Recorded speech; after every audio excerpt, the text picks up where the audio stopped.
That's the whole unit. Now we're going to look at, like sometimes, when you add numbers forever and ever and ever, it seems like they should just not approach a single value, but we've seen cases where they do. So we know that it sometimes happens, sometimes doesn't happen. When the sum tends to a value, we call that converging. But when the sum does not converge, it diverges. Now, diverging doesn't mean that it goes to infinity or negative infinity. It kind of seems like it should, but it just means that the sums don't converge. Like, for instance, if a sum bounced back and forth, 10, negative 10, 5, negative 7, 10, and then it just kind of kept repeating that, that's not converging to a value, so that's still diverging, even though the sums just kind of bounce up and down between values. So, just to, like the biggest question, well, actually, let me back up a little bit. So we're going to look at a lot of times with sums, we're only going to be interested in whether or not the sum converges or diverges. Sometimes we'll be able to find out if it converges, what it converges to. But the main focus in the beginning is going to be, does the sum actually converge or not? And that may seem weird, like, well, why do we care if it converges if we don't know what the sum actually is? And that's because there's actually lots of reasons. There's later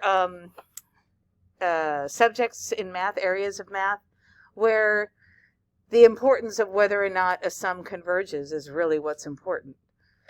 For what we're going to do this year, toward the end of this unit, we're going to do power series, which is based on the Taylor polynomials that we did. They're basically like, we're going to look at infinite Taylor polynomials, but then we're going to look at kind of more in general power series. And power series can represent functions.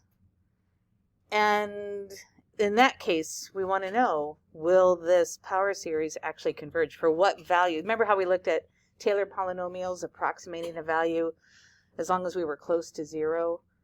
So we're going to be able to like kind of find those values where this power series is valid and where it isn't. That's the converging, diverging. So we're going to kind of get there, but it's still going to seem weird that a lot of the focus for this unit is not what it converges to, but does it converge? So hopefully I rambled on long enough for you to write most of this down. Anybody still need this box? That's kind of the purpose for the rambling. Actually, another question I have, because number one, the closure, and number two, just different things are happening with Common Core, CPM, blah, blah, blah. You guys, in previous years, have you studied sequences and series? Does the word, is that a hand up or you're just saying yes? We did it during like online school. Okay. Okay. That's okay. Does the term arithmetic versus geometric, does that ring a bell? Do you remember what those are? What are arithmetic sequences and series? Yeah, arithmetic is where you add a common difference every time. And then geometric, you multiply by a common ratio, right? We're going to be looking at geometric, as you can see today. Honestly, that's probably enough. And with the fact that you guys know how a sigma works, I think we're going to be okay. So, but if I am going too fast, because I'm assuming too much prior knowledge, let me know, please. All right, anybody need the blue box still? Anybody have any questions about the blue box? All right. So then, whoops, geometric series. Yeah, that's the whole box right there. So, geometric series is where you're multiplying by the same thing over and over and over again. And you can represent with this sigma. You can basically spot a geometric series pretty easily because your variable is in the exponent. If your variable is in the exponent, you're multiplying by the same thing over and over again. It's geometric. That top one, you can see when we expand it. Each term, you're just multiplying by r, another r.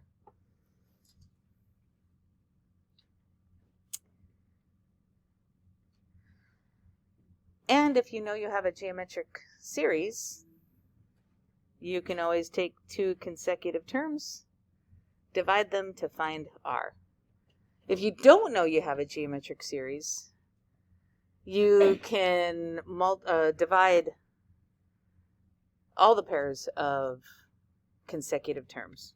Do you always get the same value? Now, technically, if you don't know you have a geometric series, you really have to divide every single pair of consecutive terms. And if it's an infinite series, that might take a while. So we usually just do the first few and generalize from there. All right. Also, we have this formula down here in purple. So if you have an infinite geometric series, there is a formula for actually finding what the sum. So this is going to be one of those few cases that not only we will be able to determine whether or not the series converges, but we're going to be able to find the actual sum that it converges to. And this is the formula right there. Hopefully that formula looks familiar.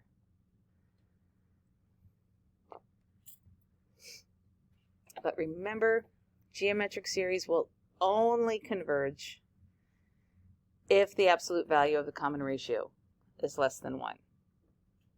And that makes sense. Because if you're multiplying by something bigger than 1, that's going to make the terms get bigger and bigger and bigger. And then if you keep adding those numbers up, with the numbers getting bigger and bigger and bigger, that's not going to converge to a value. That's just insane. But if R is less than 1, the absolute value of R is less than 1. When you multiply, then the values get smaller. And then it converges. Yes, Matthew. Or how you find R. Right here?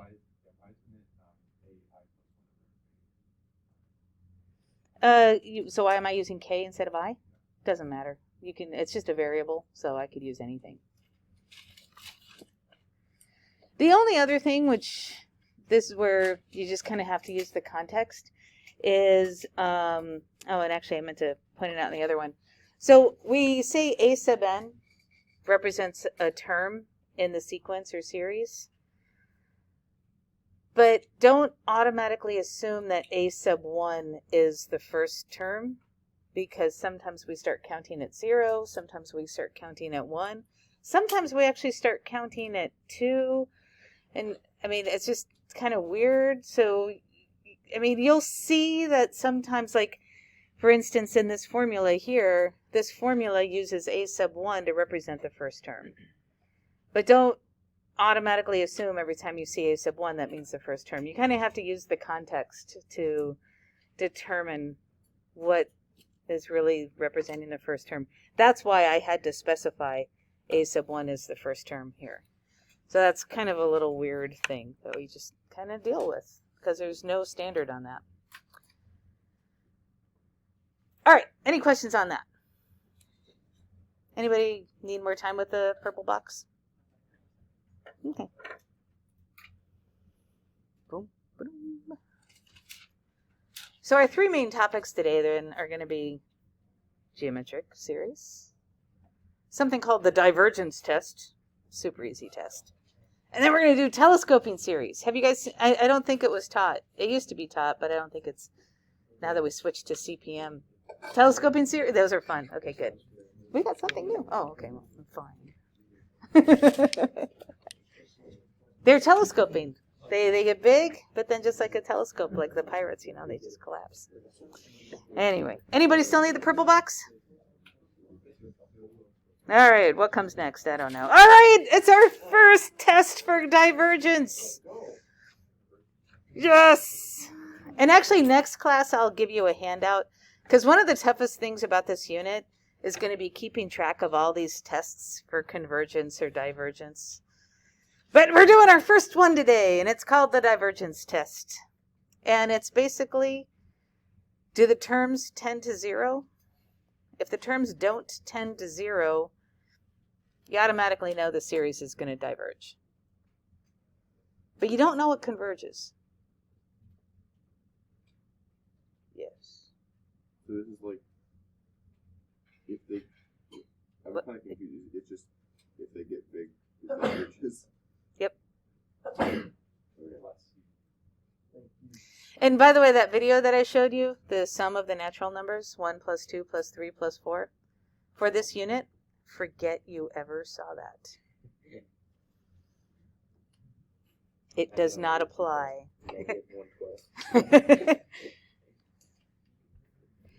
Did anybody ever go back and watch the Mythologers video that I told you about? I'm not surprised that nobody did. It's actually, if you're like a mathy, nerdy type, and it's kind of fascinating.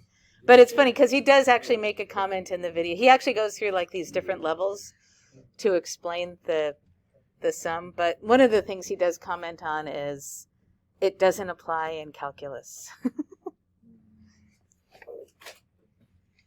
All right.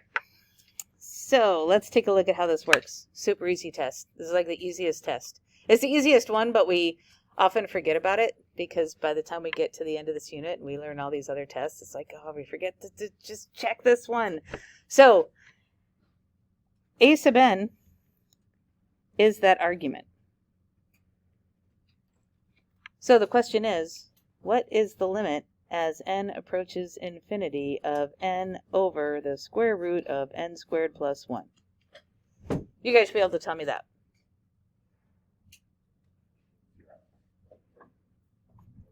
Yeah, it's 1. Does that equal 0? Does not equal 0, so the series diverges by... One of the things that you want to do is, so you're going to, when you're checking for convergence or divergence, make your final conclusion at the end.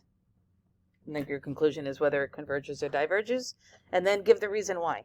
So the series diverges by the divergence test. So, yep, get ready for words. You got to write words, and then that's it. We're done. What? So it's really that easy. Now, take a look at the way the question is asked. Because there's actually a problem with the way the question is asked. Can anybody pick it out? Greg. That if the test fails, we still don't know if it converges. Exactly. Does it converge or diverge? Really, it just wants to know, use the divergence test to see if the series diverges. That's all we can do at this point. If the sum, or if the limit was 0, does that mean the series converges? Right. We can't assume anything. Only tests for divergence. So, does the series diverge? That's really all we can say. And if we got 0 for the answer, our answer would just be maybe. Does it diverge? Maybe. But we don't know from the divergence test. So be careful with that. Any questions on that? Oh, yes, Adon. Yep. Yep. And then we use another test, which we don't know any other tests yet. Except if it's geometric. Is that geometric? Okay. So. All right. Any questions on that? All right. So, let's look at this thing. This is what I want you guys to do now. I'm going to bring this up here. Line it up. And you guys try that one. Now I'm telling you that it does diverge, but prove it! Do it. And that is your task. And I shall pause the video. Kind of show you, like, because maybe we're not clear enough on the divergence test, but let's just look at the sum of 1 over n. So this is 1 over 1, if n it goes from 1. 1 over 1 plus 1 over 2 plus 1 over 3 plus 1 over 4 plus 1 over 5 plus does each term, does the sequence of the terms tend to 0? Yes. So does the divergence test tell us anything? Correct. It's inconclusive. But this thing does, trust me on this right now, I'll prove it to you on Friday, this thing does diverge. However, if I had 1 over n squared, that'd be 1 plus 1 over 1, 1 over 4, 1 over 9, 1 over 16, yada, yada, yada, yada. Again, the divergence test will be inconclusive, but this guy converges. So, yes. But we're not subtracting anything. But I guess my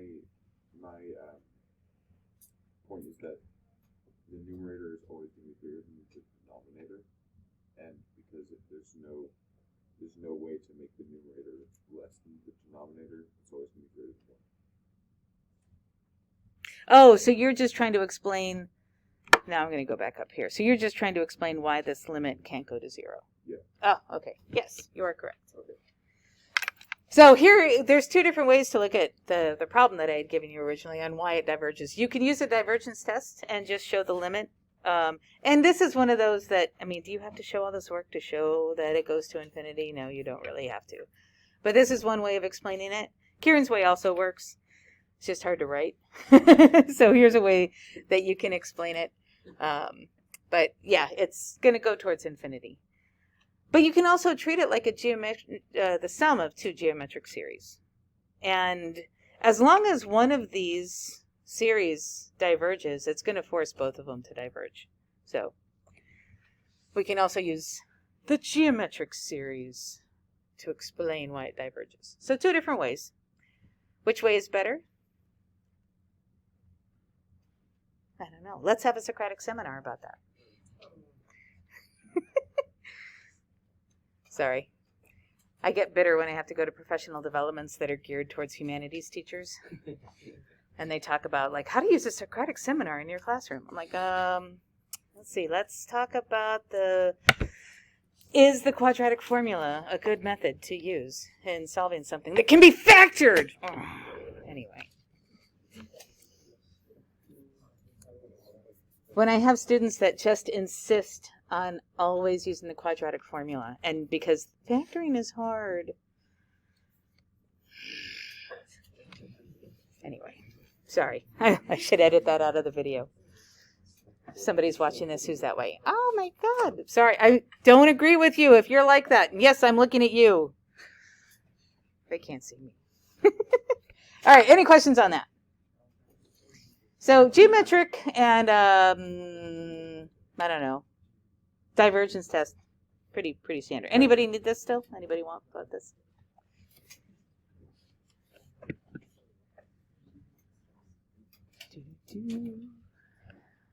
Groundhog Day is a good day. I might go to Groundhog Day next year. It'll be on a Thursday. I fly out on Wednesday. You've already planned it all out. I have, actually. My brother and I are already talking about it. I think my sister will not be joining us. She just humored us last year, or 2 years ago. She actually didn't even make it the whole time. She got too cold. She had to go to the warming tent. Anybody still? Oh, I know. Then they were like, we were in the front, because of course we got there at like 3 a.m. We were like we were right there. Apparently you could pay like $75 extra to get to this extra part, but we did the free part. So we weren't like right by the stage, but we were pretty damn close. It'd be like, we were here. Yeah, maybe to the far end of Mr. Medina's room is where the stage was. It was pretty good. Maybe a little closer. It was good though. We got to see Phil. Real good. Real goodly. Anybody need this still? All right, what comes next? I don't know. Let's see here. Oh, telescoping series. You guys are going to love these. You know why? Because you get to do partial fraction decomposition.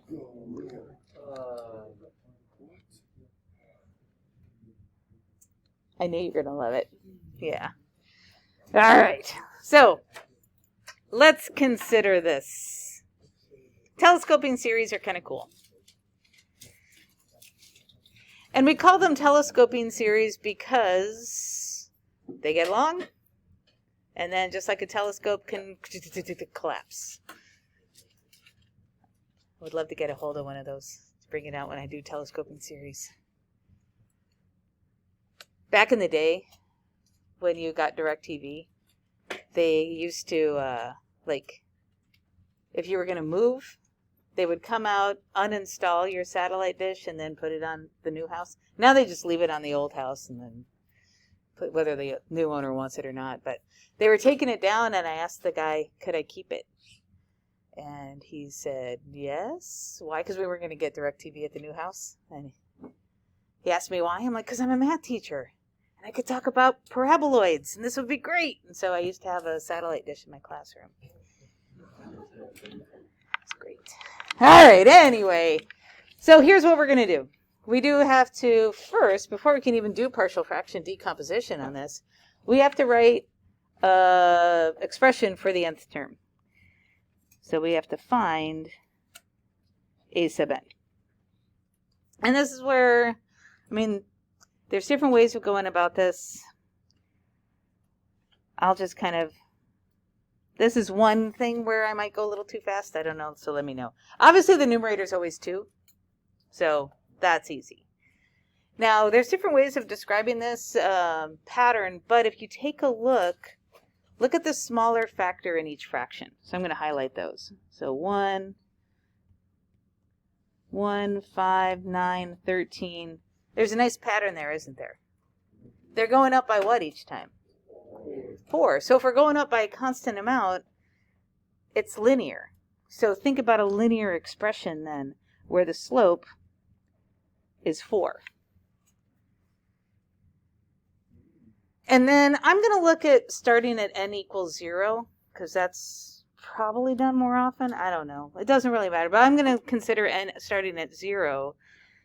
So what do I need to add right here in order to get 1 if n is 0?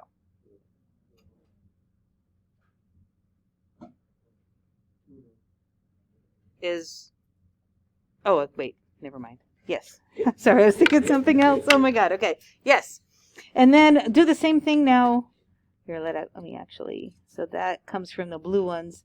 So now if we look at the ones I'm highlighting in pink, what do those go up by each time? Oh, so 4 again. What am I going to add to the, if n equals 0 to get 5? All right. So we got that. So now, and we could check it. So for the third term, n would equal 2. 4 times 2 plus 1 is 9. 4 times 2 plus 5 is 13. Oh, okay, it works. So, all right, so there we go. Any questions on getting a sub n? So now I can write this. I'm going to write this as a sigma. So the series is the summation of 2 over 4n plus 1 times 4n plus 5. And we, like I said, I was going to start with 0, so I'm saying n goes from 0 to infinity. If you did it with n starting at 1, you just say n starts at 1 here. It won't matter. You with me so far? All right. But now we have something to do partial fraction decomposition on. So that is your next task now. Poofed that.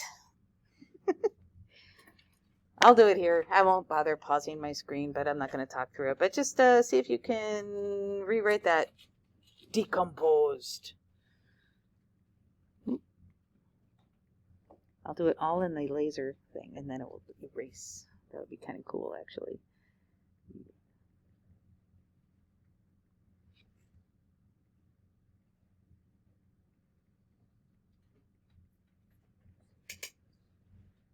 Seems really dim. Oh, that's better. Godzilla!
You can leave the 1/2 in the sigma. It's going to be easier if we leave it out, if we factor it out. But it doesn't matter. I don't know.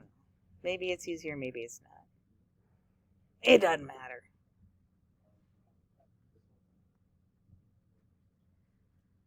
But any questions about that?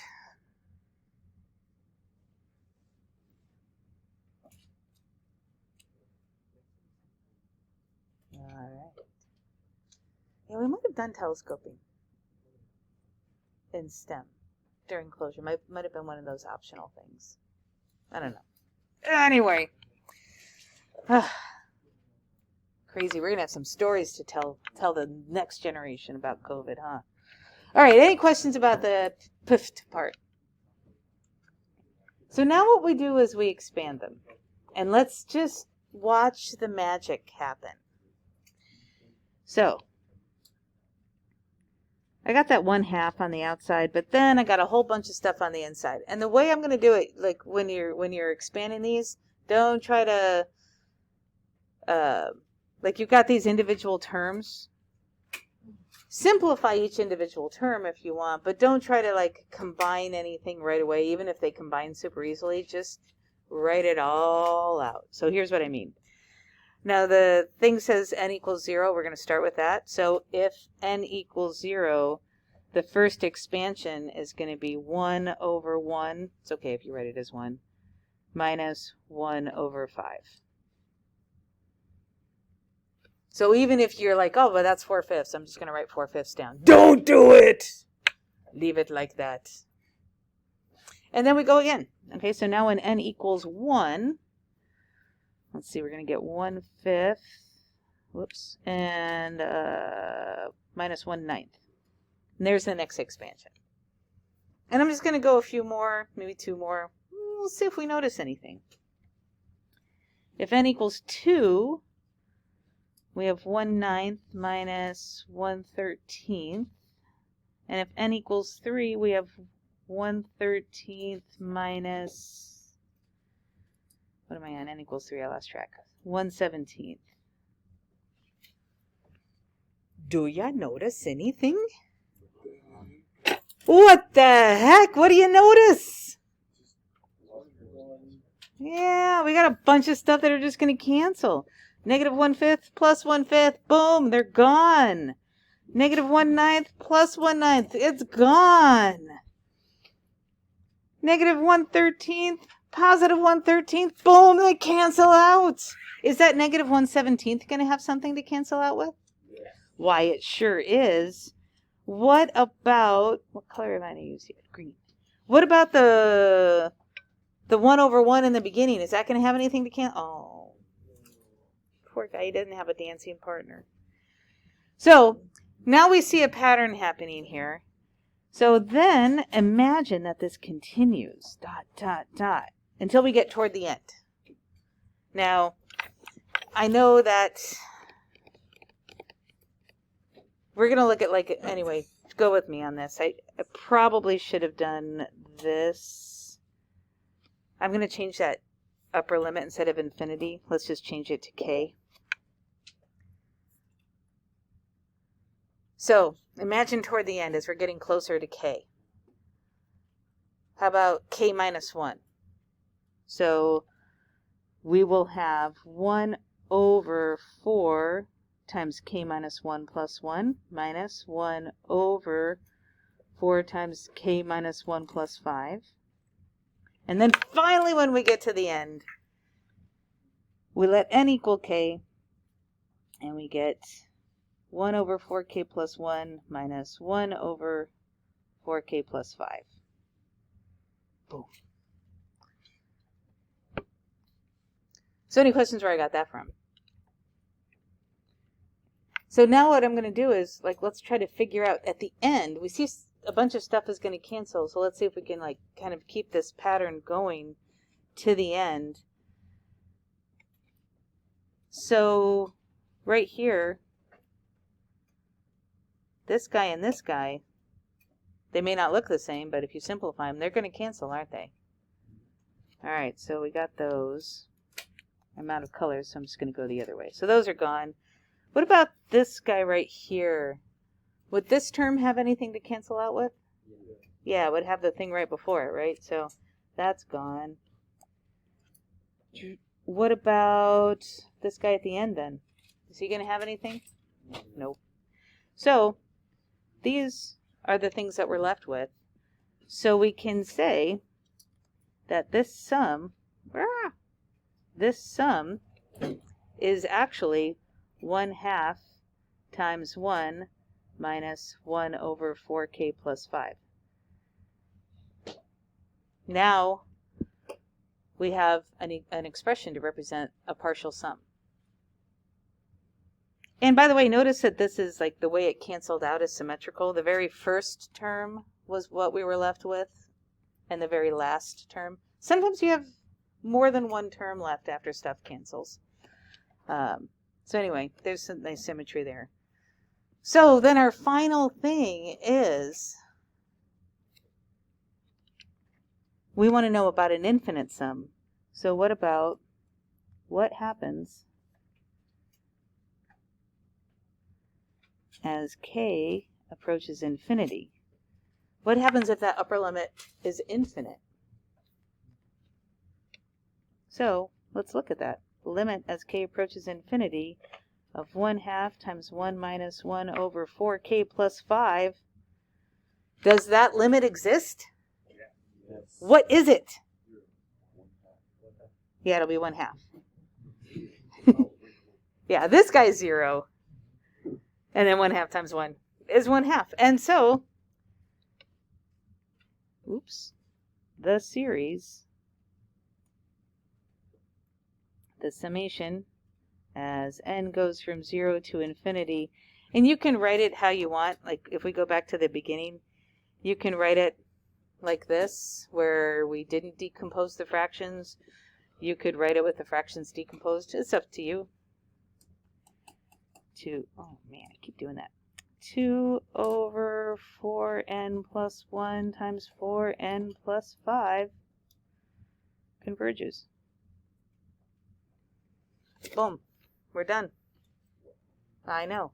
You can see the next problem. But that's what you do. So telescoping series, they're kind of cool. And they get more fun. Any questions about those? Because we have just one more problem, and that is the one that was on there a second ago. And that's for you to try. Yeah, right? All right, anybody need this? Before I put up the, I'll just... So feel free to start on that one if you want. Well, actually, I don't care. Start on it, whether you want to or not. I shall pause the video one more time. If you want to check your partial fraction decomposition, I'll put that up.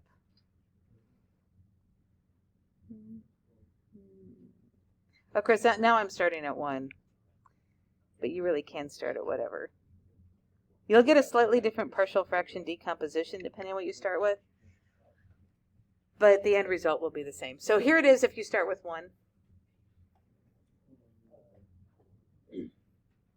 And I'll pause again. All right, so to reveal it, here we go. So you did have to go kind of far to eventually see this. Like if you just did like the first 3 expansions, it's probably not enough to see the pattern. So, but you do eventually get a pattern where, like this negative 1/3 cancels out with the 2 1/6. And then this negative 1/4 cancels out with the 2 1/8. And so on and so on. And so this pattern will continue. Now remember that even though this pattern continues, and actually one smartass group actually brought up a good point. They're not. They're actually, it was a good point. I shouldn't say it was smartass. I just asked if the series converged or not what it converges to. So getting the exact terms right here that you have at the end isn't that significant, because you know that each one of them is always going to have an n in the bottom. So as n approaches infinity, these fractions are going to approach 0. So it's really all about the stuff in the beginning that you have. So good point, valid point. But if I did ask you to find an expression for the actual partial sum, I just want to point this out. These 1/2 in the beginning, they do happen to cancel out, but initially don't think of them as canceling, because do they follow the pattern with the rest of the stuff that cancels? And the answer is they don't. So we want to leave those because these 2 terms in the beginning correspond to these 2 terms at the end. Like these 2 terms not canceling tell us that these 2 terms at the end won't cancel, and we need those in our expression for the nth partial sum. In this case, though, it wasn't as important because I just wanted to know whether or not it converges. But you do get that the series converges. In fact, in this case, we do know that the sums will converge to 1/4. This is one of those cases, again, we can determine that it actually converges. So, any questions about that? By the way, telescoping series aren't on the AP exam. I know, they're kind of cool. So, I haven't decided when, because I want to make sure we have time in the day to do it. But eventually, you guys are going to make one of these fun things. Yay! We're going to have fun with scissors. I think you guys are old enough now. But you guys are going to have to memorize a whole bunch of stuff about series, and this is something that can help you. So I will hand out the sheet for this next class, but I don't know if we'll actually make these next class. We're going to make these at some point. Is it a group project? Well, you want your own individual one, so. Yeah. I mean, you can work as a group and talk while you're doing this, but, you know. Anyway, that's it. I'm going to stop the recording.